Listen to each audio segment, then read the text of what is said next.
Costa's audiobook presents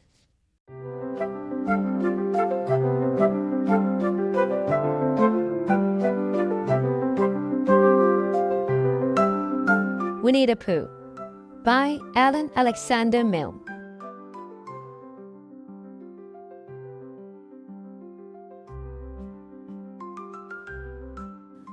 Chapter 6, in which Eeyore has a birthday and gets 2 presents. Eeyore, the old grey donkey, stood by the side of the stream and looked at himself in the water. "Pathetic," he said. "That's what it is. Pathetic." He turned and walked slowly down the stream for 20 yards, splashed across it, and walked slowly back on the other side. Then he looked at himself in the water again. "As I thought," he said, "no better from this side. But nobody minds. Nobody cares. Pathetic. That's what it is." There was a crackling noise in the bracken behind him, and out came Pooh. "Good morning, Eeyore," said Pooh. "Good morning, Pooh Bear," said Eeyore gloomily. "If it is a good morning," he said, "which I doubt," said he. "Why? What's the matter?" "Nothing, Pooh Bear, nothing. We can't all, and some of us don't. That's all there is to it." "Can't all what?" said Pooh, rubbing his nose. "Gaiety, song and dance. Here we go round the mulberry bush." "Oh," said Pooh. He thought for a long time, and then asked, "What mulberry bush is that?" "Bonhomie," went on Eeyore gloomily. "French word meaning bonhomie," he explained. "I'm not complaining, but there it is." Pooh sat down on a large stone and tried to think this out. It sounded to him like a riddle, and he was never much good at riddles, being a bear of very little brain. So he sang Coddleston Pie instead. "Coddleston, Coddleston, Coddleston Pie. A fly can't bird, but a bird can fly. Ask me a riddle, and I reply. Coddleston, Coddleston, Coddleston Pie." That was the first verse. When he had finished it, Eeyore didn't actually say that he didn't like it, so Pooh very kindly sang the second verse to him. "Coddleston, Coddleston, Coddleston Pie. A fish can't whistle, and neither can I. Ask me a riddle, and I reply, Coddleston, Coddleston, Coddleston Pie." Eeyore still said nothing at all, so Pooh hummed the third verse quietly to himself. "Coddleston, Coddleston, Coddleston Pie. Why does a chicken? I don't know why. Ask me a riddle, and I reply, Coddleston, Coddleston, Coddleston Pie." "That's right," said Eeyore. "Sing, umpty tiddly umpty too.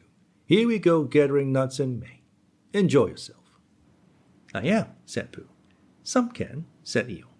"Why? What's the matter?" "Is anything the matter? You seem so sad, Eeyore." "Sad? Why should I be sad? It's my birthday, the happiest day of the year." "Your birthday?" said Pooh in great surprise. "Of course it is. Can't you see? Look at all the presents I've had." He waved a foot from side to side. "Look at the birthday cake, candles and pink sugar." Pooh looked, first to the right and then to the left. "Presents," said Pooh. "Birthday cake," said Pooh. "Where? Can't you see them?" "No," said Pooh. "Neither can I," said Eeyore. "Joke," he explained. "Ha ha." Pooh scratched his head, being a little puzzled by all this. "But is it really a birthday?" he asked. "It is." "Oh, well, many happy returns of the day, Eeyore." "And many happy returns to you, Pooh Bear." "But it isn't my birthday." "No, it's mine." "But you said many happy returns." "Well, why not? You don't always want to be miserable on my birthday, do you?" "Oh, I see," said Pooh. "It's bad enough," said Eeyore, almost breaking down, "being miserable myself, what with no presents and no cake and no candles, and no proper notice taken of me at all. But if everybody else is going to be miserable too—" This was too much for Pooh. "Stay there," he called to Eeyore, as he turned and hurried back home as quick as he could, for he felt that he must get poor Eeyore a present of some sort at once, and he could always think of a proper one afterwards. Outside his house he found Piglet, jumping up and down trying to reach the knocker. "Hello, Piglet," he said. "Hello, Pooh," said Piglet. "What are you trying to do?"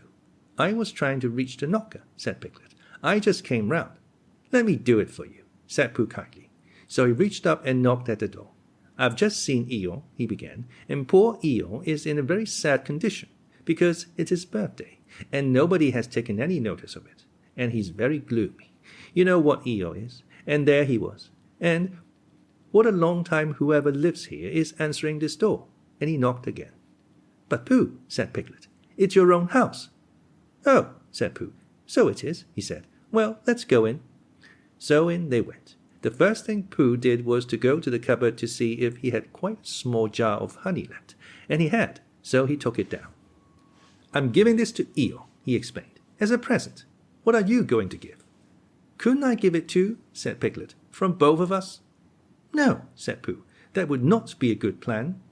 All right then, I'll give him a balloon. I've got one left from my party. I'll go and get it now, shall I? That, Piglet, is a very good idea. It is just what Eeyore wants to cheer him up. Nobody can be uncheered with a balloon. So off Piglet trotted, and in the other direction went Pooh, with his jar of honey. It was a warm day, and he had a long way to go. He hadn't gone more than halfway when a sort of funny feeling began to creep all over him. It began at the tip of his nose and trickled all through him and out at the soles of his feet. It was just as if somebody inside him was saying, Now then, Pooh, time for a little something. Dear, dear, said Pooh, I didn't know it was as late as that. So he sat down and took the top off his jar of honey. Lucky I brought this with me, he thought. Many a bear going out on a warm day like this would never have thought of bringing a little something with him, and he began to eat. Now let me see, he thought, as he took his last lick of the inside of the jar. Where was I going? Ah, yes, Eeyore. He got up slowly, and then suddenly he remembered. He had eaten Eeyore's birthday present. Bother, said Pooh. What shall I do? I must give him something. For a little while he couldn't think of anything. Then he thought, well, it's a very nice pot, even if there's no honey in it. And if I washed it clean and got somebody to write a happy birthday on it, Eeyore could keep things in it, which might be useful. So, as he was just passing the 100-acre wood, he went inside to call an owl who lived there. Good morning, Owl, he said. Good morning, Pooh, said Owl. Many happy returns of Eeyore's birthday, said Pooh. Oh, is that what it is? What are you giving him, Owl? What are you giving him, Pooh? I'm giving him a useful pot to keep things in, and I wanted to ask you... Is this it? Said Owl, taking it out of Pooh's paw. Yes, and I wanted to ask you... Somebody has been keeping honey in it, said Owl. You can keep anything in it, said Pooh earnestly. It's very useful like that, and I wanted to ask you... You ought to write a happy birthday on it. That was what I wanted to ask you, said Pooh, because my spelling is wobbly. It's good spelling, but it wobbles, and the letters get in the wrong places. Would you write a happy birthday on it for me? It's a nice pot, said Owl, looking at it all round. Couldn't I give it to, from both of us? No, said Pooh, that would not be a good plan. Now I'll just wash it first, and then you can write on it. Well, he washed the pot out and dried it, while Owl licked the end of his pencil and wondered how to spell birthday.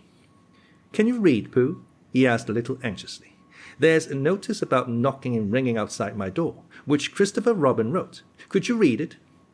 Christopher Robin told me what it said, and then I could. Well, I'll tell you what this says, and then you'll be able to. So Owl wrote, and this is what he wrote. Hippy-pappy, birthday. Pooh looked on admiringly. I'm just saying a happy birthday, said Owl carelessly. It's a nice long one, said Pooh, very much impressed by it. Well, actually, of course, I'm saying a very happy birthday with love from Pooh. Naturally, it takes a good deal of pencil to say a long thing like that. Oh, I see, said Pooh. While all this was happening, Piglet had gone back to his own house to get Eeyore's balloon.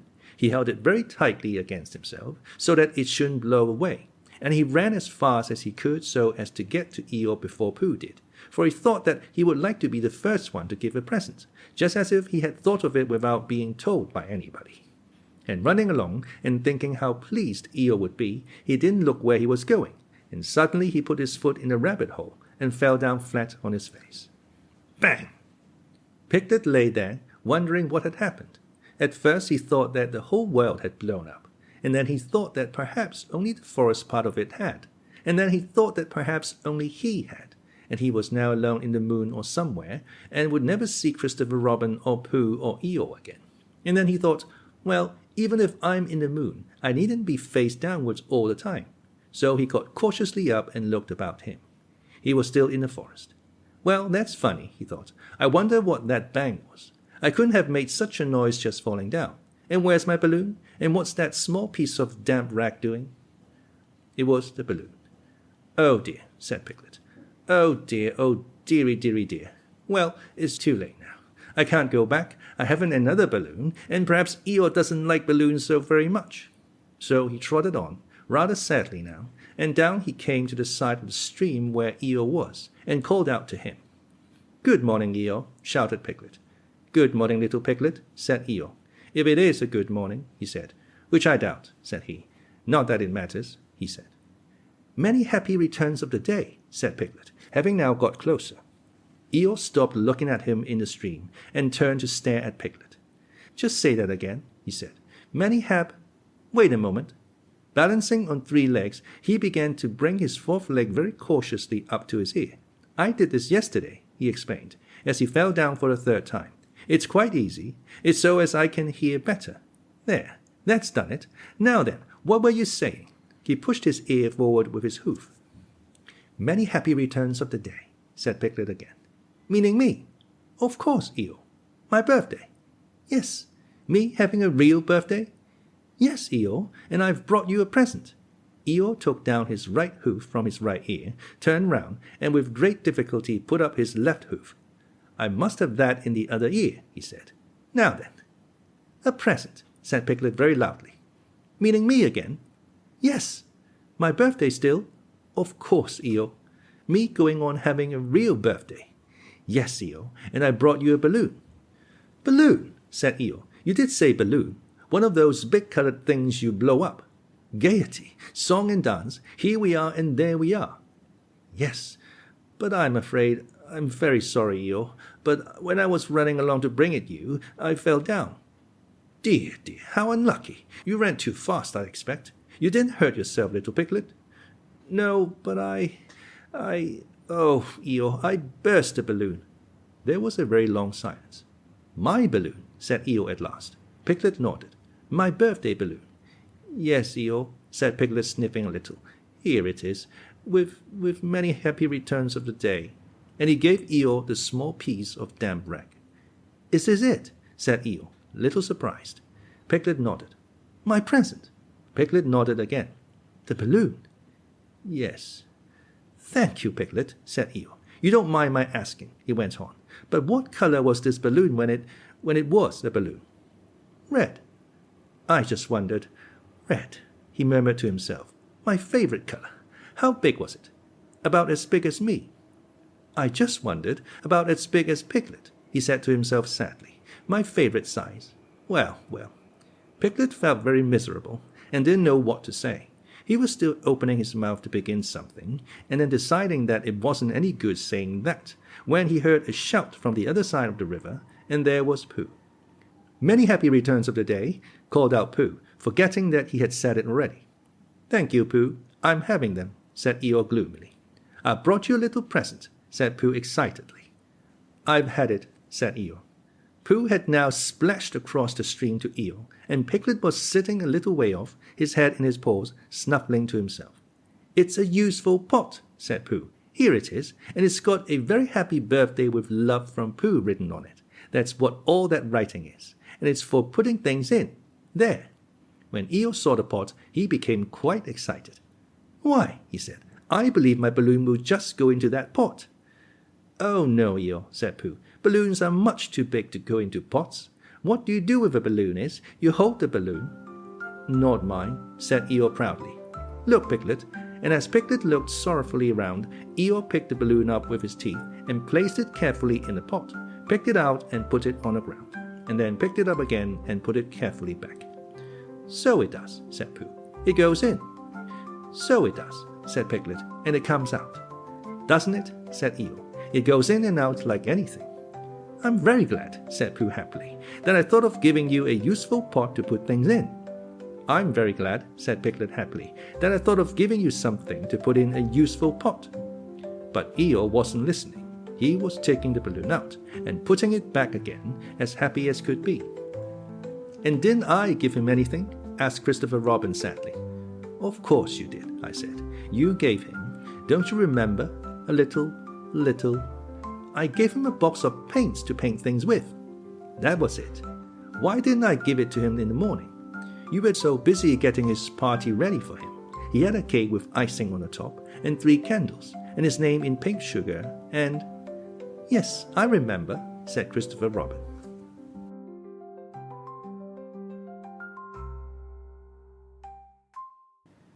Chapter 7, in which Kanga and Baby Roo come to the forest, and Piglet has a bath. Nobody seemed to know where they came from, but there they were in the forest, Kanga and Baby Roo. When Pooh asked Christopher Robin, how did they come here? Christopher Robin said, in the usual way, if you know what I mean, Pooh. And Pooh, who didn't, said, oh. Then he nodded his head twice and said, in the usual way. Ah. Then he went to call upon his friend Piglet to see what he thought about it. And at Piglet's house he found Rabbit, so they all talked about it together. What I don't like about it is this, said Rabbit. How are we, you, Pooh, and you, Piglet, and me, and suddenly... An eel, said Pooh. An eel, and then suddenly... An owl, said Pooh. An owl, and then all of a sudden... Oh, an eel, said Pooh. I was forgetting him. Here we are, said Rabbit very slowly and carefully.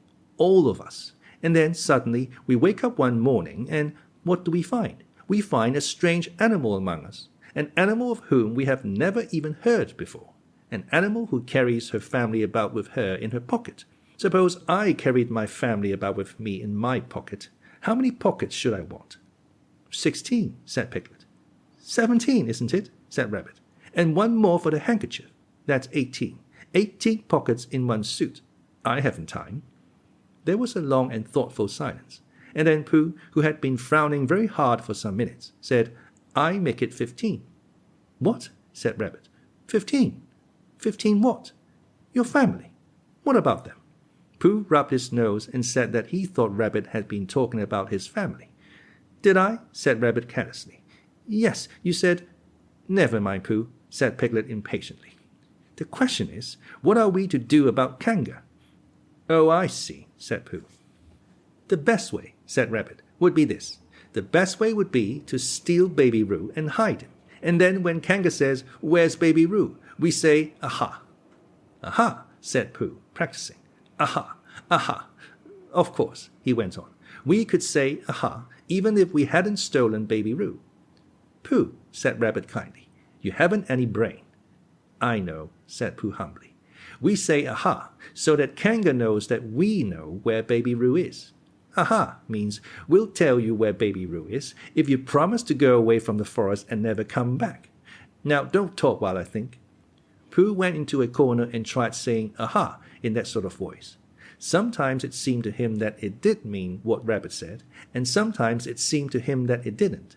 I suppose it's just practice, he thought. I wonder if Kanga will have to practice too so as to understand it.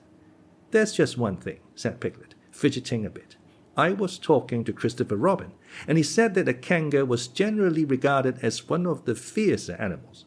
I'm not frightened of fierce animals in the ordinary way, but it is well known that if one of the fiercer animals is deprived of its young, it becomes as fierce as 2 of the fiercer animals, in which case, aha, is perhaps a foolish thing to say. Piglet, said Rabbit, taking out a pencil and licking the end of it, you haven't any pluck. It is hard to be brave, said Piglet, sniffing slightly, when you're only a very small animal. Rabbit, who had begun to write very busily, looked up and said, It is because you are a very small animal that you will be useful in the adventure before us. Piglet was so excited at the idea of being useful that he forgot to be frightened any more. And when Rabbit went on to say that Kangas were only fierce during the winter months, being at other times of an affectionate disposition, he could hardly sit still. He was so eager to begin being useful at once. What about me? Said Pooh sadly. I suppose I shan't be useful. Never mind, Pooh, said Piglet comfortingly. Another time, perhaps. Without Pooh, said Rabbit solemnly as he sharpened his pencil, the adventure would be impossible.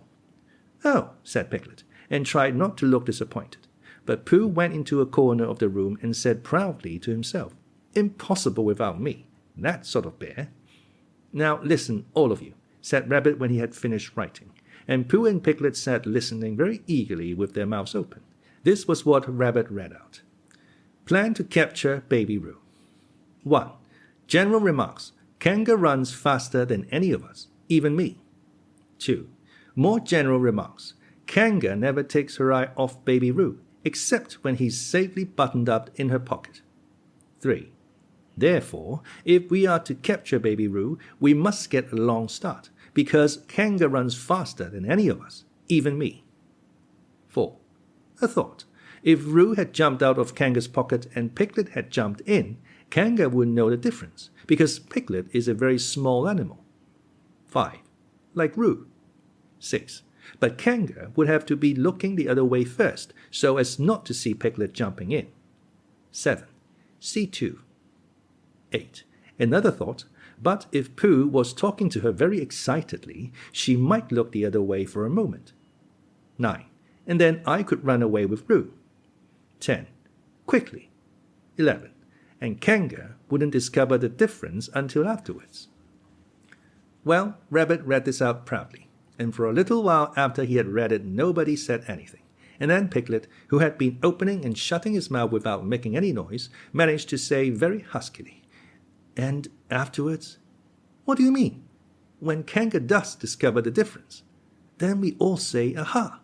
All 3 of us." "Yes." "Oh. Why, what's the trouble, Piglet?" "Nothing," said Piglet.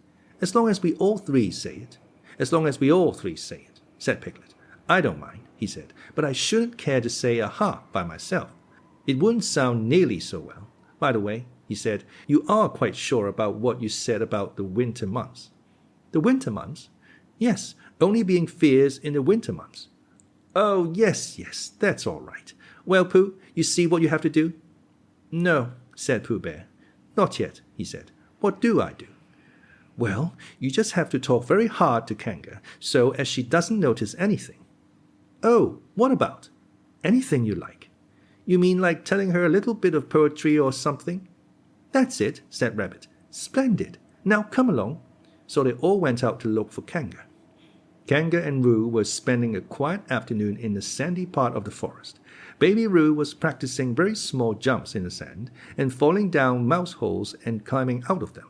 And Kanga was fidgeting about and saying, "Just one more jump, dear, and then we must go home." And at that moment, who should come stumping up the hill but Pooh. "Good afternoon, Kanga." "Good afternoon, Pooh." "Look at me jumping," squeaked Roo, and fell into another mouse hole. "Hello, Roo, my little fellow." "We were just going home," said Kanga. "Good afternoon, Rabbit." "Good afternoon, Piglet." Rabbit and Piglet, who had now come up from the other side of the hill, said "Good afternoon" and "Hello, Roo," and Roo asked them to look at him jumping. So they stayed and looked. And Kanga looked too. "Oh, Kanga," said Pooh, after Rabbit had winked at him twice, "I don't know if you're interested in poetry at all." "Hardly at all," said Kanga. "Oh," said Pooh. "Roo, dear, just one more jump and then we must go home." There was a short silence while Roo fell down another mouse hole. "Go on," said Rabbit in a loud whisper behind his paw. "Talking of poetry," said Pooh, "I made up a little piece as I was coming along. It went like this. Now let me see." "Fancy," said Kanga. "Now, Roo, dear." "You like this piece of poetry?" said Rabbit. "You love it," said Piglet. "You must listen very carefully," said Rabbit, "so as not to miss any of it," said Piglet. "Oh, yes," said Kanga, but she still looked at Baby Roo. "How did it go, Pooh?" said Rabbit. Pooh gave a little cough and began. Lines written by a bear of very little brain. "On Monday, when the sun is hot, I wonder to myself a lot. Now, is it true, or is it not, that what is which and which is what? On Tuesday, when it hails and snows, the feeling on me grows and grows, that hardly anybody knows if those are these or these are those. On Wednesday, when the sky is blue and I have nothing else to do, I sometimes wonder if it's true that who is what and what is who. On Thursday, when it starts to freeze and hoar frost twinkles on the trees, how very readily one sees that these are whose, but whose are these. On Friday—" "Yes, it is, isn't it?" said Kanga, not waiting to hear what happened on Friday. "Just one more jump, Roo, dear, and then we really must be going." Rabbit gave Pooh a hurrying up sort of nudge. "Talking of poetry," said Pooh quickly, "have you ever noticed that tree right over there?" Where? Said Kanga. Now, Roo. Right over there, said Pooh, pointing behind Kanga's back. No, said Kanga. Now jump in, Roo, dear, and we'll go home. You ought to look at that tree right over there, said Rabbit. Shall I lift you in, Roo? And he picked up Roo in his paws. I can see a bird in it from here, said Pooh. Or is it a fish? You ought to see that bird from here, said Rabbit, unless it's a fish. It isn't a fish, it's a bird, said Piglet. So it is, said Rabbit. Is it a starling or a blackbird, said Pooh. That's the whole question, said Rabbit. Is it a blackbird or a starling? And then at last Kanga did turn her head to look, and the moment that her head was turned, Rabbit said in a loud voice, In you go, Roo. And in jumped Piglet into Kanga's pocket, and off scampered Rabbit, with Roo in his paws, as fast as he could. Why, where's Rabbit? Said Kanga. Are you all right, Roo, dear? Piglet made a squeaky Roo noise from the bottom of Kanga's pocket. Rabbit had to go away, said Pooh. I think he thought of something he had to go and see about suddenly. And Piglet? I think Piglet thought of something at the same time, suddenly. Well, we must be getting home, said Kanga. Goodbye, Pooh. And in 3 large jumps she was gone. Pooh looked after her as she went. I wish I could jump like that, he thought. Some can and some can't. That's how it is. But there were moments when Piglet wished that Kanga couldn't. Often, when he had had a long walk home through the forest, he had wished that he were a bird. But now he thought jerkily to himself at the bottom of Kanga's pocket. This take if is shout ready to flying, I never it. And as he went up in the air, he said, Ooh. And as he came down, he said, Ow. And he was saying, Ooh, ow, ooh, ow, ooh, ow, all the way to Kanga's house. Of course, as soon as Kanga unbuttoned her pocket, she saw what had happened. Just for a moment, she thought she was frightened, and then she knew she wasn't. For she felt quite sure that Christopher Robin would never let any harm happen to Roo. So she said to herself, If they are having a joke with me, I will have a joke with them. Now then, Roo dear, he said, as she took Piglet out of her pocket. Bedtime. Aha, said Piglet, as well as he could after his terrifying journey. But it wasn't a very good aha, and Kanga didn't seem to understand what it meant. Bath first, said Kanga in a cheerful voice. Aha, said Piglet again, looking round anxiously for the others. But the others weren't there. Rabbit was playing with Baby Roo in his own house, and feeling more fond of him every minute. And Pooh, who had decided to be a Kanga, was still at the sandy place on the top of the forest, practicing jumps. I'm not at all sure, said Kanga in a thoughtful voice, that it wouldn't be a good idea to have a cold bath this evening. Would you like that, Roo dear? Piglet, who had never been really fond of baths, shuddered a long indignant shudder, and said in as brave a voice as he could, Kanga, I see that the time has come to speak plainly. Funny little Roo, said Kanga, as she got the bath water ready. I'm not Roo, said Piglet loudly. I'm Piglet. Yes, dear, yes, said Kanga soothingly, and imitating Piglet's voice too. So clever of him, she went on, as she took a large bar of yellow soap out of the cupboard. What will he be doing next? Can't you see? Shouted Piglet. Haven't you got eyes? Look at me. I am looking, Roo dear, said Kanga rather severely. And you know what I told you yesterday about making faces. If you go on making faces like Piglet's, you will grow up to look like Piglet, and then think how sorry you will be. Now then, into the bath, and don't let me have to speak to you about it again. Before he knew where he was, Piglet was in the bath, and Kanga was scrubbing him firmly with a large leathery flannel. Ow! Cried Piglet. Let me out! I'm Piglet! Don't open the mouth, dear, or the soap goes in, said Kanga. There, what did I tell you? You did it on purpose, spluttered Piglet, as soon as he could speak again, and then accidentally had another mouthful of leathery flannel. That's right, dear, don't say anything, said Kanga, and in another minute Piglet was out of the bath and being rubbed dry with a towel. Now, said Kanga, there's your medicine, and then bed. What medicine? Said Piglet. To make you grow big and strong, dear. You don't want to grow up small and weak like Piglet, do you? Well then. At that moment there was a knock at the door. Come in, said Kanga, and in came Christopher Robin. Christopher Robin! Christopher Robin! Cried Piglet. Tell Kanga who I am. She keeps saying I'm Roo. I'm not Roo, am I? Christopher Robin looked at him very carefully and shook his head. You can't be Roo, he said, because I've just seen Roo playing in Rabbit's house. Well, said Kanga, fancy that. Fancy my making a mistake like that. There you are, said Piglet. I told you so. I'm Piglet. Christopher Robin shook his head again. Oh, you're not Piglet, he said. I know Piglet well, and he's quite a different color. Piglet began to say that this was because he had just had a bath, and then he thought that perhaps he wouldn't say that, and as he opened his mouth to say something else, Kanga slipped the medicine spoon in, and then patted him on the back and told him that it was really quite a nice taste when you got used to it. I knew it wasn't Piglet, said Kanga. I wonder who it can be. Perhaps it's some relation of Pooh's, said Christopher Robin. What about a nephew or an uncle or something? Kanga agreed that this was probably what it was, and said that they would have to call it by some name. I shall call it Pootle, said Christopher Robin. Henry Pootle for short. And just when it was decided, Henry Pootle wriggled out of Kanga's arms and jumped to the ground. To his great joy, Christopher Robin had left the door open. Never had Henry Pootle Piglet run so fast as he ran then, and he didn't stop running until he had got quite close to his house. But when he was 100 yards away, he stopped running and rode the rest of the way home, so as to get his own nice, comfortable color again. So Kanga and Roo stayed in the forest, and every Tuesday Roo spent the day with his great friend Rabbit, and every Tuesday Kanga spent the day with her great friend Pooh, teaching him to jump, and every Tuesday Piglet spent a day with his great friend Christopher Robin. So they were all happy again.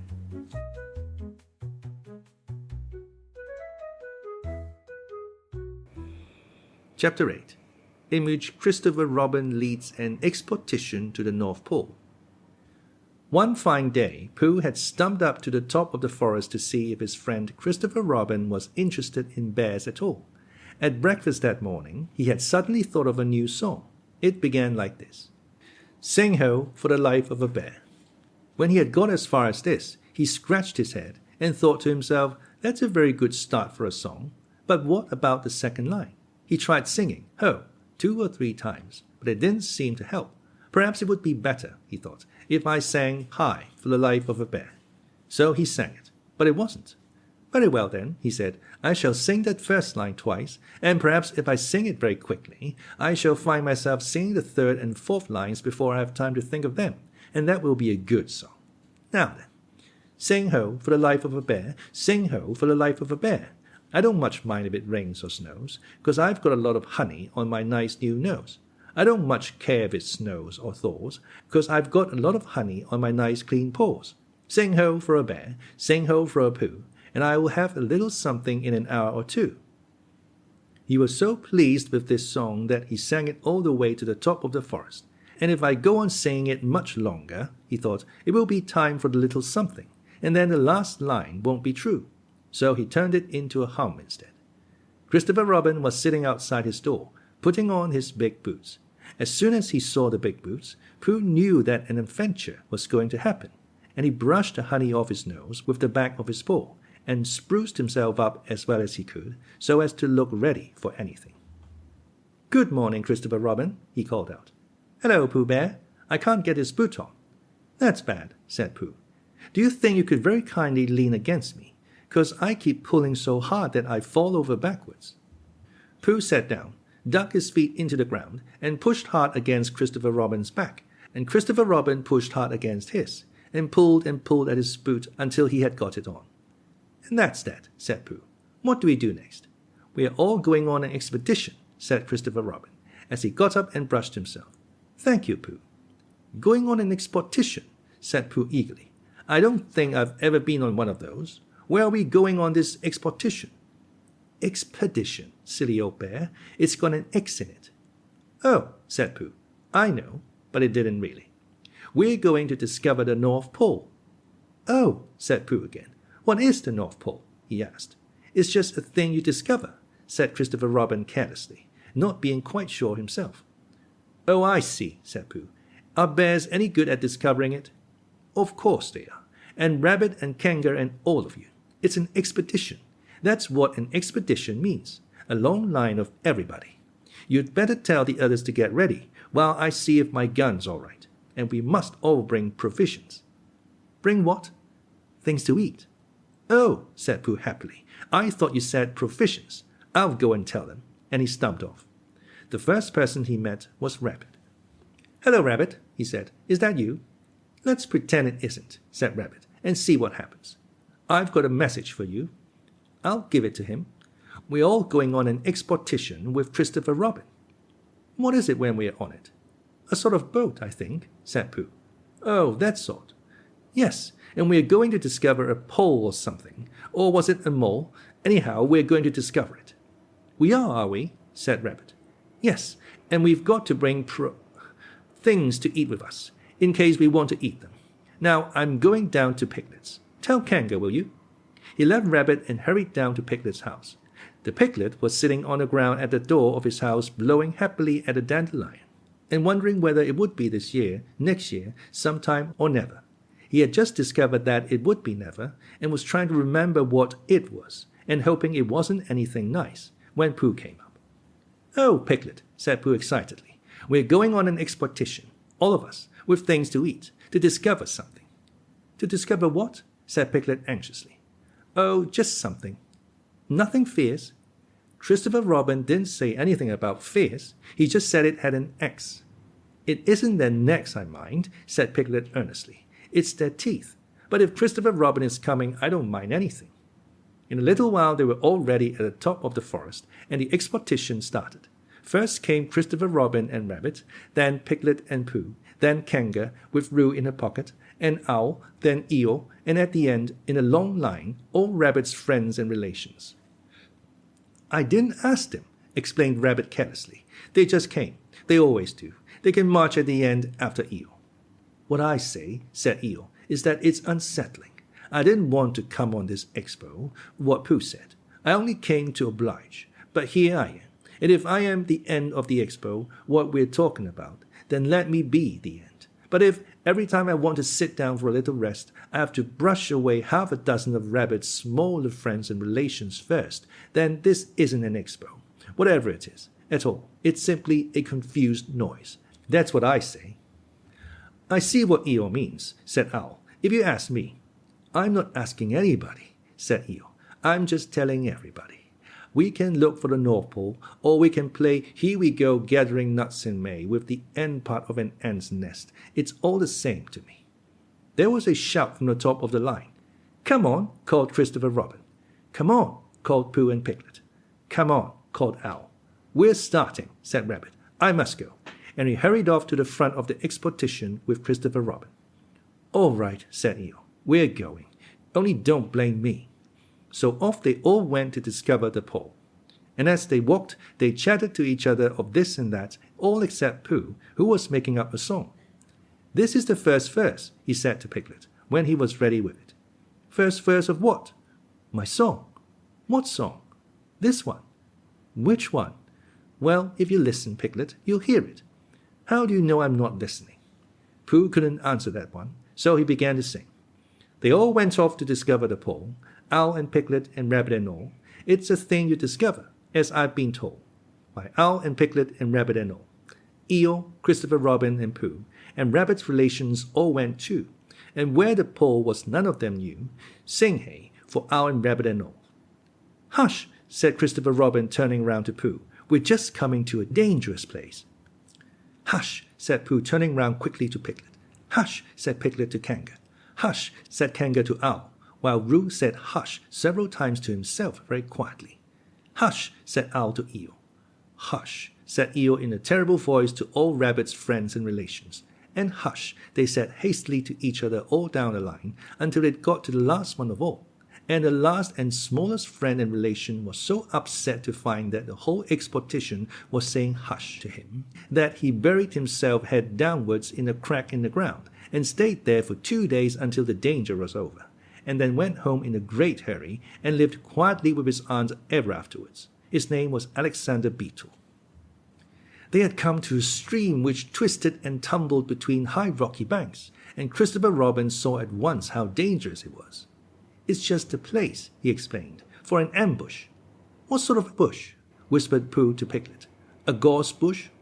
"My dear Pooh," said Owl in his superior way, "don't you know what an ambush is?" "Owl," said Piglet, looking round at him severely. Pooh's whisper was a perfectly private whisper, and there was no need. An ambush, said Owl, is a sort of surprise. So is a gorse bush sometimes, said Pooh. An ambush, as I was about to explain to Pooh, said Piglet, is a sort of surprise. If people jump out at you suddenly, that's an ambush, said Owl. It's an ambush, Pooh, when people jump at you suddenly, explained Piglet. Pooh, who now knew what an ambush was, said that a gorse bush had sprung at him suddenly one day when he fell off a tree, and he had taken 6 days to get all the prickles out of himself. We are not talking about gorse bushes, said Owl a little crossly. I am, said Pooh. They were climbing very cautiously up the stream now, going from rock to rock, and after they had gone a little way they came to a place where the banks widened out at each side, so that on each side of the water there was a level strip of grass on which they could sit down and rest. As soon as he saw this, Christopher Robin called, "Halt!" and they all sat down and rested. I think, said Christopher Robin, that we ought to eat all our provisions now, so that we shan't have so much to carry. Eat all our what? Said Pooh. All that we've brought, said Piglet, getting to work. That's a good idea, said Pooh, and he got to work too. Have you all got something? Asked Christopher Robin with his mouth full. All except me, said Eeyore. As usual. He looked round at them in his melancholy way. I suppose none of you are sitting on the thistle by any chance. I believe I am, said Pooh. Ow, he got up and looked behind him. Yes, I was. I thought so. Thank you, Pooh. If you've quite finished with it. He moved across to Pooh's place and began to eat. It don't do them any good, you know, sitting on them, he went on, as he looked up munching. Takes all the life out of them. Remember that another time, all of you. A little consideration, a little thought for others, makes all the difference. As soon as he had finished his lunch, Christopher Robin whispered to Rabbit, and Rabbit said, Yes, yes, of course, and they walked a little way up the stream together. I didn't want the others to hear, said Christopher Robin. Quite so, said Rabbit, looking important.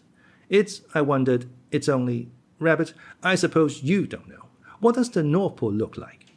Well, said Rabbit, stroking his whiskers, now you're asking me. I did know once, only I've sort of forgotten, said Christopher Robin carelessly. It's a funny thing, said Rabbit, but I've sort of forgotten too, although I did know once. I suppose it's just a pole stuck in the ground. Sure to be a pole, said Rabbit, because of calling it a pole, and if it's a pole, well, I should think it would be sticking in the ground, shouldn't you? Because there'd be nowhere else to stick it. Yes, that's what I thought. The only thing, said Rabbit, is where is it sticking? That's what we're looking for, said Christopher Robin. They went back to the others. Piglet was lying on his back, sleeping peacefully. Roo was washing his face and paws in the stream, while Kanga explained to everybody proudly that this was the first time he had ever washed his face himself, and Owl was telling Kanga an interesting anecdote, full of long words like encyclopedia and rhododendron to which Kanga wasn't listening. I don't hold with all this washing, grumbled Eeyore. This modern behind-the-ears nonsense. What do you think, Pooh? Well, said Pooh, I think. But we shall never know what Pooh thought, for there came a sudden squeak from Roo, a splash, and a loud cry of alarm from Kanga. So much for washing, said Eeyore. Roo's fallen in, cried Rabbit, and he and Christopher Robin came rushing down to the rescue. Look at me swimming, squeaked Roo from the middle of his pool, and was hurried down a waterfall into the next pool. Are you all right, Roo dear? Called Kanga anxiously. Yes, said Roo. Look at me and down he went over the next waterfall into another pool. Everybody was doing something to help. Piglet, wide awake suddenly, was jumping up and down and making, ooh, I say, noises. Owl was explaining that in the case of sudden and temporary immersion, the important thing was to keep the head above water. Kanga was jumping along the bank, saying, Are you sure you're all right, Roo dear? To which Roo, from whatever pool he was in at the moment, was answering, Look at me swimming. Eeyore had turned round and hung his tail over the first pool into which Roo fell, and with his back to the accident was grumbling quietly to himself and saying, All this washing. But catch on to my tail, little Roo, and you'll be all right. And Christopher Robin and Rabbit came hurrying past Eeyore and were calling out to the others in front of them. All right, Roo, I'm coming, called Christopher Robin. Get something across the stream lower down, some of you fellows, called Rabbit. But Pooh was getting something. 2 pools below Roo, he was standing with a long pole in his paws, and Kanga came up and took one end of it, and between them they held it across the lower part of the pool, and Roo, still bubbling proudly, "Look at me swimming," drifted up against it and climbed out. "Did you see me swimming?" squeaked Roo excitedly, while Kanga scolded him and rubbed him down. "Pooh, did you see me swimming? That's called swimming, what I was doing. Rabbit, did you see what I was doing? Swimming. Hello, Piglet. I say, Piglet, what do you think I was doing? Swimming. Christopher Robin, did you see me?" But Christopher Robin wasn't listening. He was looking at Pooh. "Pooh," he said, "where did you find that pole?" Pooh looked at the pole in his hands. "I just found it," he said. "I thought it ought to be useful. I just picked it up." "Pooh," said Christopher Robin solemnly, "the expedition is over. You have found the North Pole." "Oh," said Pooh. Eeyore was sitting with his tail in the water when they all got back to him. "Tell Roo to be quick, somebody," he said. "My tail's getting cold. I don't want to mention it, but I just mention it. I don't want to complain, but there it is. My tail's cold." "Here I am," squeaked Roo. "Oh, there you are. Did you see me swimming?" Eeyore took his tail out of the water and swished it from side to side. "As I expected," he said.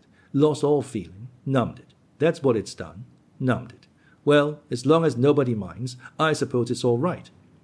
"Poor old Eeyore, I'll dry it for you," said Christopher Robin, and he took out his handkerchief and rubbed it up. "Thank you, Christopher Robin. You're the only one who seems to understand about tails. They don't think. That's what's the matter with some of these others. They've no imagination. A tail isn't a tail to them. It's just a little bit extra at the back." "Never mind, Eeyore," said Christopher Robin, rubbing his hardest. "Is that better?" "It's feeling more like a tail, perhaps. It belongs again, if you know what I mean." "Hello, Eeyore," said Pooh, coming up to them with his pole. "Hello, Pooh. Thank you for asking, but I shall be able to use it again in a day or two." "Use what?" said Pooh. "What we are talking about." "I wasn't talking about anything," said Pooh, looking puzzled.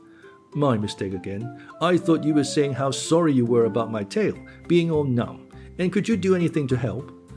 "No," said Pooh. "That wasn't me," he said. He thought for a little and then suggested helpfully, "Perhaps it was somebody else." "Well, thank him for me when you see him." Pooh looked anxiously at Christopher Robin. "Pooh's found the North Pole," said Christopher Robin. "Isn't that lovely?" Pooh looked modestly down. "Is that it?" said Eeyore. "Yes," said Christopher Robin. "Is that what we're looking for?" "Yes," said Pooh. "Oh," said Eeyore. "Well, anyhow, it didn't rain," he said. They stuck the pole in the ground, and Christopher Robin tied a message onto it. "North Pole, discovered by Pooh. Pooh found it." Then they all went home again, and I think, but I'm not quite sure, that Roo had a hot bath and went straight to bed. But Pooh went back to his own house, and feeling very proud of what he had done, had a little something to revive himself.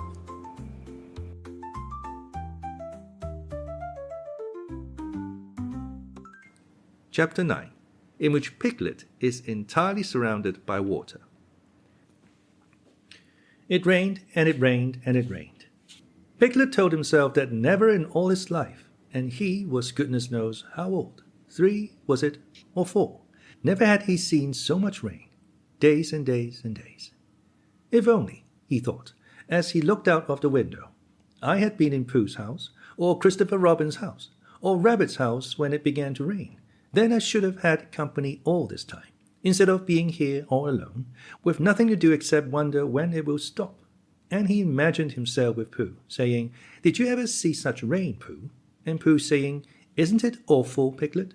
And Piglet saying, "I wonder how it is over Christopher Robin's way." And Pooh saying, "I should think poor old Rabbit is about flooded out by this time." It would have been jolly to talk like this. And really, it wasn't much good having anything exciting like floods if you couldn't share them with somebody. For it was rather exciting. The little dry ditches in which Piglet had nosed about so often had become streams. The little streams across which he had splashed were rivers, and the river, between whose steep banks they had played so happily, had sprawled out of its own bed and was taking up so much room everywhere that Piglet was beginning to wonder whether it would be coming into his bed soon. "It's a little anxious," he said to himself, "to be a very small animal entirely surrounded by water. Christopher Robin and Pooh could escape by climbing trees, and Kanga could escape by jumping. and Rabbit could escape by burrowing, and Owl could escape by flying, and Eeyore could escape by making a loud noise until rescued. And here am I, surrounded by water, and I can't do anything. It went on raining, and every day the water got a little higher, until now it was nearly up to Piglet's window, and still he hadn't done anything. There's Pooh, he thought to himself. Pooh hasn't much brain, but he never comes to any harm. He does silly things and they turn out right. There's Owl. Owl hasn't exactly got brain, but he knows things. He would know the right thing to do when surrounded by water. There's Rabbit. He hasn't learned in books, but he can always think of a clever plan. There's Kanga. She isn't clever. Kanga isn't, but she would be so anxious about Roo that she would do a good thing to do without thinking about it. And then there's Eeyore. And Eeyore is so miserable anyhow that he wouldn't mind about this. But I wonder what Christopher Robin would do. Then suddenly he remembered a story which Christopher Robin had told him about a man on a desert island who had written something in a bottle and thrown it in the sea. And Piglet thought that if he wrote something in the bottle and threw it in the water, perhaps somebody would come and rescue him. He left the window and began to search his house, all of it that wasn't underwater, and at last he found a pencil and a small piece of dry paper, and a bottle with a cork to it, and he wrote on one side of the paper, "Help, Piglet, me." And on the other side, "It's me, Piglet, help, help." Then he put paper in a bottle, and he corked the bottle up as tightly as he could, and he leant out of his window as far as he could lean without falling in, and he threw the bottle as far as he could throw. Splash! And in a little while it bobbed up again on the water, and he watched it floating slowly away in the distance, until his eyes ached with looking, and sometimes he thought it was the bottle, and sometimes he thought it was just a ripple on the water which he was following. And then suddenly he knew that he would never see it again, and that he had done all that he could do to save himself. So now, he thought, somebody else will have to do something, and I hope they will do it soon, because if they don't, I shall have to swim, which I can't, so I hope they do it soon. And then he gave a very long sigh and said, "I wish Pooh were here. It's so much more friendly with two." When the rain began, Pooh was asleep. It rained, and it rained, and it rained, and he slept, and he slept, and he slept. He had had a tiring day. You remember how he discovered the North Pole? Well, he was so proud of this that he asked Christopher Robin if there were any other poles such as a bear of little brain might discover. "There's a South Pole," said Christopher Robin, "and I expect there's an East Pole and a West Pole, though people don't like talking about them."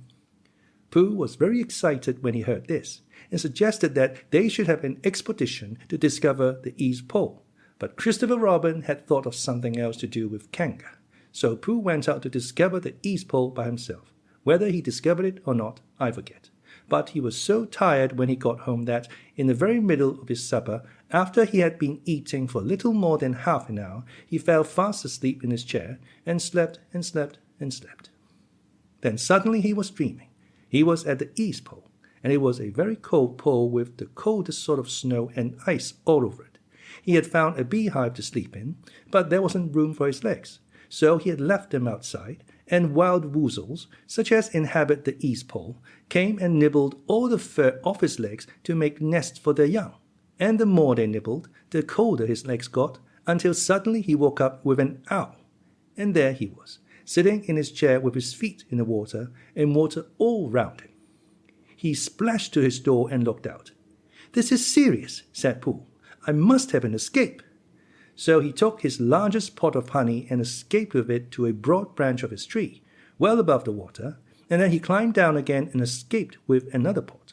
And when the whole escape was finished, there was Pooh sitting on his branch, dangling his legs, and there, beside him, were 10 pots of honey. 2 days later, there was Pooh sitting on his branch, dangling his legs, and there, beside him, were 4 pots of honey. 3 days later, there was Pooh, sitting on his branch, dangling his legs, and there beside him was 1 pot of honey. 4 days later, there was Pooh. And it was on the morning of the 4th day that Piglet's bottle came floating past him, and with one loud cry of "Honey!" Pooh plunged into the water, seized the bottle, and struggled back to his tree again. "Bother!" said Pooh as he opened it. "All that wet for nothing. What's that bit of paper doing?" He took it out and looked at it. It's a message, he said to himself. That's what it is.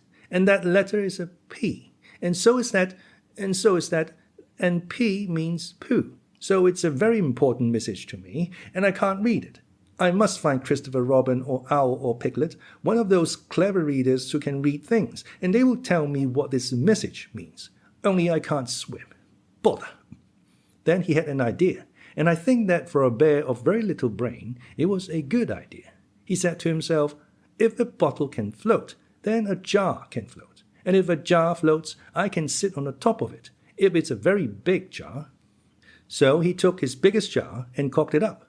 All boats have to have a name, he said, so I shall call mine the Floating Bear. And with these words he dropped his boat into the water and jumped in after it.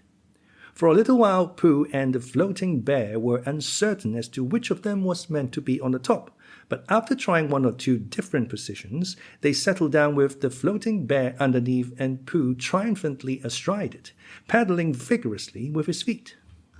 Christopher Robin lived at the very top of the forest. It rained, and it rained, and it rained. But the water couldn't come up to his house. It was rather jolly to look down into the valleys and see the water all round him, but it rained so hard that he stayed indoors most of the time and thought about things. Every morning he went out with his umbrella and put a stick in the place where the water came up to, and every next morning he went out and couldn't see his stick any more. So he put another stick in the place where the water came up to, and then he walked home again. And each morning he had a shorter way to walk than he had had the morning before. On the morning of the fifth day he saw the water all round him, and knew that for the first time in his life he was on a real island, which was very exciting. It was on this morning that Owl came flying over the water to say, "How do you do?" to his friend Christopher Robin. "I say, Owl," said Christopher Robin, "isn't this fun? I'm on an island." "The atmospheric conditions have been very unfavorable lately," said Owl. "The what?" "It has been raining," explained Owl. "Yes," said Christopher Robin, "it has. The flood level has reached an unprecedented height." "The who?" "There's a lot of water about," explained Owl. "Yes," said Christopher Robin, "there is. However, the prospects are rapidly becoming more favorable at any moment. Have you seen Pooh?" "No, at any moment." "I hope he's all right," said Christopher Robin. "I've been wondering about him. I expect piglets with him. Do you think they're all right, Owl?" "I expect so. You see, at any moment. Do go and see, Owl, because Pooh hasn't got very much brain, and he might do something silly. And I do love him so, Owl. Do you see, Owl?" "That's all right," said Owl. "I'll go. Back directly." And he flew off. In a little while he was back again. "Pooh isn't there," he said. "Not there?" "Has been there. He's been sitting on a branch of his tree outside his house with 9 pots of honey, but he isn't there now." "Oh, Pooh!" cried Christopher Robin. "Where are you?" "Here I am," said a growly voice behind him. "Pooh!" They rushed into each other's arms. "How did you get here, Pooh?" asked Christopher Robin, when he was ready to talk again. "On my boat," said Pooh proudly. "I had a very important message sent me in a bottle, and owing to having got some water in my eyes, I couldn't read it, so I brought it to you, on my boat." With these proud words he gave Christopher Robin the message. "But it's from Piglet," cried Christopher Robin when he had read it. "Isn't there anything about Pooh in it?" asked Bear, looking over his shoulder. Christopher Robin read the message aloud. "Oh, are those P's piglets? I thought they were Poohs. We must rescue him at once. I thought he was with you, Pooh. Owl, could you rescue him on your back?" "I don't think so," said Owl, after grave thought. "It is doubtful if the necessary dorsal muscles—" "Then would you fly to him at once and say that rescue is coming? And Pooh and I will think of a rescue and come as quick as ever we can." "Oh, don't talk, Owl. Go on quick." And, still thinking of something to say, Owl flew off. "Now then, Pooh," said Christopher Robin, "where's your boat?" "I ought to say," explained Pooh as they walked down to the shore of the island, "that it isn't just an ordinary sort of boat. Sometimes it's a boat, and sometimes it's more of an accident. It all depends." "Depends on what?" "On whether I'm on the top of it or underneath it." "Oh, well, where is it?" "There," said Pooh, pointing proudly to the Floating Bear. It wasn't what Christopher Robin expected, and the more he looked at it, the more he thought what a brave and clever bear Pooh was. And the more Christopher Robin thought this, the more Pooh looked modestly down his nose and tried to pretend he wasn't. "But it's too small for 2 of us," said Christopher Robin sadly. "3 of us with Piglet. That makes it smaller still. Oh, Pooh Bear, what shall we do?" And then this bear, Pooh Bear, Winnie-the-Pooh, FOP, RC, PD, EC, and TF, in fact, Pooh himself said something so clever that Christopher Robin could only look at him with mouth open and eyes staring, wondering if this was really the bear of very little brain whom he had known and loved so long. "We might go in your umbrella," said Pooh. "Huh?" "We might go in your umbrella," said Pooh. "Huh?" "We might go in your umbrella," said Pooh. For suddenly, Christopher Robin saw that they might. He opened his umbrella and put it point downwards in the water. It floated but wobbled. Pooh got it. He was just beginning to say that it was all right now when he found that it wasn't. So after a short drink, which he didn't really want, he waded back to Christopher Robin. Then they both got in together, and it wobbled no longer. "I shall call this boat the Brain of Pooh," said Christopher Robin, and the Brain of Pooh set sail forthwith in a southwesterly direction, revolving gracefully. You can imagine Piglet's joy when at last the ship came in sight of him. In after years he liked to think that he had been in very great danger during the terrible flood, but the only danger he had really been in was in the last half hour of his imprisonment, when Owl, who had just flown up, sat on a branch of his tree to comfort him and told him a very long story about an aunt who had once laid a seagull's egg by mistake, and the story went on and on, rather like this sentence, until Piglet, who was listening out of his window without much hope, went to sleep quietly and naturally, slipping slowly out of the window towards the water until he was only hanging on by his toes, at which moment, luckily, a sudden loud squawk from Owl, which was really part of the story, being what his aunt said, woke the Piglet up and just gave him time to jerk himself back into safety and say, "How interesting, and did she?" Well, you can imagine his joy when at last he saw the good ship, Brain of Pooh, coming over the sea to rescue him. Christopher Robin and Pooh again. And that is really the end of the story. And I'm very tired after that last sentence. I think I shall stop there.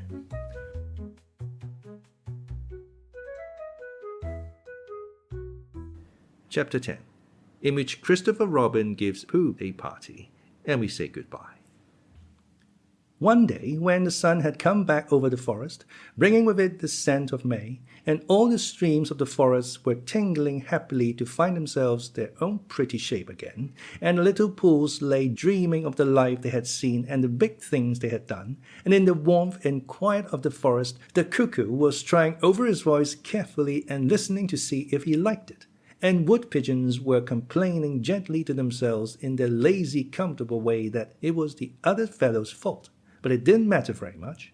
On such a day as this, Christopher Robin whistled in a special way he had, and Owl came flying out of the 100-acre wood to see what was wanted. "Owl," said Christopher Robin, "I'm going to give a party." "You are you?" said Owl. "And it's to be a special sort of party, because it's because of what Pooh did when he did what he did to save Piglet from the flood." "Oh, that's what it's for, is it?" said Owl. "Yes, so will you tell Pooh as quickly as you can, and all the others, because it will be tomorrow." "Oh, it will it?" said Owl, still being as helpful as possible. "So will you go and tell them, Owl?" Owl tried to think of something very wise to say, but couldn't, so he flew off to tell the others, and the first person he told was Pooh. "Pooh," he said, "Christopher Robin is giving a party." "Oh," said Pooh, and then seeing that Owl expected him to say something else, he said, "Will there be those little cake things with pink sugar icing?" Owl felt that it was rather beneath him to talk about little cake things with pink sugar icing, so he told Pooh exactly what Christopher Robin had said and flew off to Eeyore. "A party for me," thought Pooh to himself. "How grand!" And he began to wonder if all the other animals would know that it was a special Pooh party, and if Christopher Robin had told them about the floating bear and the brain of Pooh and all the wonderful ships he had invented and sailed on, and he began to think how awful it would be if everybody had forgotten about it, and nobody quite knew what the party was for, And the more he thought like this, the more the party got muddled in his mind, like a dream when nothing goes right. And the dream began to sing itself over in his head until it became a sort of song. It was an anxious Pooh song. 3 cheers for Pooh. For who? For Pooh. Why, what did he do? I thought you knew. He saved his friend from a wetting. 3 cheers for Bear. For where? For Bear. He couldn't swim, but he rescued him. He rescued who? Oh, listen, do. I'm talking of Pooh. Of who? Of Pooh. I'm sorry, I keep forgetting. Well, Pooh was a bear of enormous brain. Just say it again. Of enormous brain. Of enormous what? Well, he ate a lot, and I don't know if he could swim or not, but he managed to float on a sort of boat. On a sort of what? Well, a sort of pot. So now let's give him 3 hearty cheers. So now let's give him 3 hearty wishes. And hope he'll be with us for years and years, and grow in health and wisdom and riches. 3 cheers for Pooh. For who? For Pooh. 3 cheers for Bear. For where? For Bear. 3 cheers for the wonderful Winnie-the-Pooh. Just tell me, somebody, what did he do? While this was going on inside him, Owl was talking to Eeyore. Eeyore, said Owl, Christopher Robin is giving a party. Very interesting, said Eeyore. I suppose they will be sending me down the odd bits which got trodden on. Kind and thoughtful. Not at all. Don't mention it. There is an invitation for you. What's that like? An invitation? Yes, I heard you. Who dropped it? This isn't anything to eat. It's asking you to the party, tomorrow. Eeyore shook his head slowly. You mean Piglet, the little fellow with the excited ears. That's Piglet. I'll tell him. No, said Owl, getting quite fussy. It's you. Are you sure? Of course I am. Christopher Robin said all of them. Tell all of them. All of them, except Eeyore. All of them, said Owl sulkily. Ah, said Eeyore, a mistake no doubt. But still I shall come. Only don't blame me if it rains. But it did rain. Christopher Robin had made a long table out of some long pieces of wood, and they all sat round it. Christopher Robin sat at one end, and Pooh sat at the other, and between them on one side were Owl and Eeyore and Piglet, and between them on the other side were Rabbit and Roo and Kanga, and all Rabbit's friends and relations spread themselves about on the grass and waited hopefully in case anybody spoke to them, or dropped anything, or asked them the time. It was the first party to which Roo had ever been, and he was very excited. As soon as ever they had sat down, he began to talk. Hello, Pooh, he squeaked. Hello, Roo, said Pooh. Roo jumped up and down in his seat for a little while and then began again. Hello, Piglet, he squeaked. Piglet waved a paw at him, being too busy to say anything. Hello, Eeyore, said Roo. Eeyore nodded gloomily at him. It will rain soon, you see, if it doesn't, he said. Roo looked to see if it didn't, and it didn't. So he said, Hello, Owl, and Owl said, Hello, my little fellow, in a kindly way, and went on telling Christopher Robin about an accident which had nearly happened to a friend of his whom Christopher Robin didn't know. And Kanga said to Roo, Drink up your milk first, dear, and talk afterwards. So Roo, who was drinking his milk, tried to say that he could do both at once, and had to be patted on the back and dried for quite a long time afterwards. When they had all nearly eaten enough, Christopher Robin banged on the table with his spoon, and everybody stopped talking and was very silent, except Roo, who was just finishing a loud attack of hiccups and trying to look as if it was one of Rabbit's relations. This party, said Christopher Robin, is a party because of what someone did, and we all know who it was. And it's his party, because of what he did, and I have got a present for him, and here it is.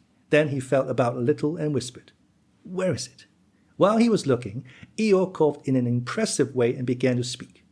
Friends, he said, including Oddmans, it is a great pleasure, or perhaps I had better say it has been a pleasure so far, to see you at my party. What I did was nothing. Any of you, except Rabbit and Owl and Kanga, would have done the same. Oh, and Pooh. My remarks do not, of course, apply to Piglet and Roo, because they are too small. Any of you would have done the same, but it just happened to be me. It was not, I need hardly say, with an idea of getting what Christopher Robin is looking for now. And he put his front leg to his mouth and said in a loud whisper, Try under the table. That I did what I did, but because I feel that we should all do what we can to help. I feel that we should all... Help, said Roo accidentally. Roo, dear, said Kanga reproachfully. Was it me? Asked Roo, a little surprised. What's Eeyore talking about? Piglet whispered to Pooh. I don't know, said Pooh rather dolefully. I thought this was your party. I thought it was once, but I suppose it isn't. I'd sooner it was yours than Eeyore's, said Piglet. So would I, said Pooh. Hup, said Roo again. As I was saying, said Eeyore loudly and sternly, as I was saying when I was interrupted by various loud sounds, I feel that... Here it is, cried Christopher Robin excitedly. Pass it down to silly old Pooh. It's for Pooh. For Pooh? Said Eeyore. Of course it is, the best bear in all the world. I might have known, said Eeyore. After all, one can't complain. I have my friends. Somebody spoke to me only yesterday. And was it last week or the week before that Rabbit bumped into me and said, bother, the social round. Always something going on. Nobody was listening, for they were all saying, open it, Pooh, what is it, Pooh, I know what it is, no you don't, and other helpful remarks of this sort. And of course Pooh was opening it as quickly as ever he could, but without cutting a string, because you never know when a bit of string might be useful. At last it was undone. When Pooh saw what it was, he nearly fell down. He was so pleased. It was a special pencil case. There were pencils in it marked B for bear, and pencils marked HB for helping bear, and pencils marked BB for brave bear. There was a knife for sharpening the pencils, an India rubber for rubbing out anything which you had spelt wrong, and a ruler for ruling lines for the words to walk on, and inches marked on a ruler in case you wanted to know how many inches anything was, and blue pencils and red pencils and green pencils for saying special things in blue and red and green. And all these lovely things were in little pockets of their own in a special case which shut with a click when you clicked it. And they were all for Pooh. Oh, said Pooh. Oh, Pooh, said everybody else except Eeyore. Thank you, growled Pooh. But Eeyore was saying to himself, this writing business, pencils and whatnot, overrated, if you ask me. Silly stuff, nothing in it. Later on, when they had all said goodbye and thank you to Christopher Robin, Pooh and Piglet walked home thoughtfully together in a golden evening, and for a long time they were silent. When you wake up in the morning, Pooh, said Piglet at last, what's the first thing you say to yourself? What's for breakfast? Said Pooh. What do you say, Piglet? I say, I wonder what's going to happen exciting today, said Piglet. Pooh nodded thoughtfully. It's the same thing, he said. And what did happen? Asked Christopher Robin. When? Next morning? I don't know. Could you think and tell me and Pooh sometime? If you wanted it very much. Pooh does, said Christopher Robin. He gave a deep sigh, picked his bear up by the leg and walked off to the door, trailing Winnie-the-Pooh behind him. At the door he turned and said, coming to see me have my bath? I might, I said. Was Pooh's pencil case any better than mine? It was just the same, I said. He nodded and went out, and in a moment I heard Winnie-the-Pooh bump, bump, bump, going up the stairs behind him.